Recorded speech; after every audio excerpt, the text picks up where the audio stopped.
Good evening. आज हम लोग बात करेंगे ऑब्जेक्टिव 2 SC वर्मा का क्वेश्चन नंबर 1, जिसमें कहा गया है कि an object follow a curve path, यानी कि एक ऑब्जेक्ट जो है कर्व पाथ फॉलो करता है। द फॉलोइंग क्वांटिटीज में remain constant during the motion. यानी ये कह सकते हैं कि एक कर्व पाथ ऐसे बन रहा है। अब इस कर्व पाथ में जो ऑब्जेक्ट फॉलो कर रहा है उसमें क्या क्या चीज़ें कांस्टेंट रहेंगी। पहला स्पीड, देखिए सबसे पहले देखिए स्पीड क्या होता है। स्पीड होता है, स्पीड एक स्केलर क्वांटिटी है। स्पीड में सिर्फ मैग्नीट्यूड होता है और वेलोसिटी जो है वेक्टर क्वांटिटी है, इसमें मैग्नीट्यूड भी होता है और डायरेक्शन भी होता है। अगर डायरेक्शन चेंज हो रही है तो मैग्नीट्यूड नहीं चेंज हो रहा है, लेकिन केवल डायरेक्शन चेंज हो रही है तो वेलोसिटी में चेंज आएगा।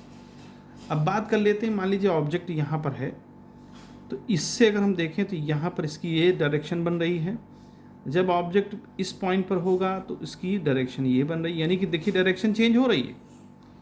ए पॉइंट से बी पॉइंट पर आने पर या सी पॉइंट पर आने पर देखिए लगातार यहाँ पर अगर हम टेंजेंशियल देखें तो इसकी वेलोसिटी में चेंज आ रहा है।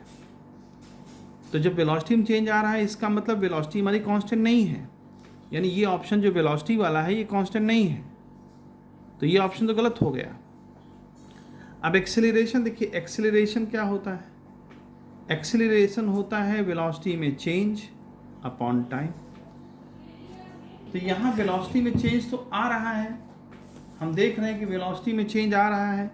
ए से बी में गए तो वेलोसिटी में चेंज है, और जब वेलोसिटी में चेंज है यानी डेल्टा वी की वैल्यू कुछ आएगी तो वहाँ एक्सेलरेशन भी होगा, यानी एक्सेलरेशन कांस्टेंट नहीं होगा।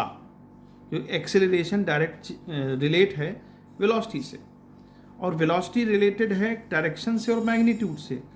तो अगर वेलोसिटी में मैग्नीट्यूड ही कांस्टेंट है बट डायरेक्शन चेंज हो रहा है तो हम कह सकते हैं कि वेलोसिटी में चेंज हो रहा है, और जब वेलोसिटी में चेंज हो रहा है तो एक्सेलरेशन में चेंज हो रहा है। तो हम ये कह सकते हैं कि यहाँ एक्सेलरेशन भी कांस्टेंट नहीं है। अब तीसरी बात करते हैं, मैग्नीट्यूड ऑफ द एक्सेलरेशन। ये कांस्टेंट हो सकता है क्योंकि एक्सेलरेशन में भाई वेलोसिटी है जुड़ी हुई है, और वेलोसिटी में दो चीज़ें जुड़ी हुई हैं, मैग्नीट्यूड डायरेक्शन। तो डायरेक्शन अगर चेंज हो रहा है, जो कि हम देख रहे हैं कर्व पाथ में चेंज होगा ही होगा, हर पॉइंट में अलग अलग वेलोसिटी होगी, और हो सकता है मैग्नीट्यूड कांस्टेंट हो।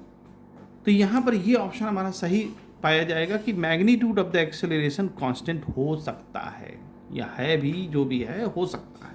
तो ये पॉसिबल है आंसर। दूसरा पहला वाला जो ऑप्शन है स्पीड, तो स्पीड तो कांस्टेंट है ही भाई, स्पीड से चूंकि मैग्नीट्यूड से रिलेटेड है तो स्पीड कांस्टेंट रहेगी। तो हमारा ऑप्शन नंबर ए और ऑप्शन नंबर डी दोनों ही सही होंगे, करेक्ट होंगे, ये दोनों ऑप्शन करेक्ट होंगे।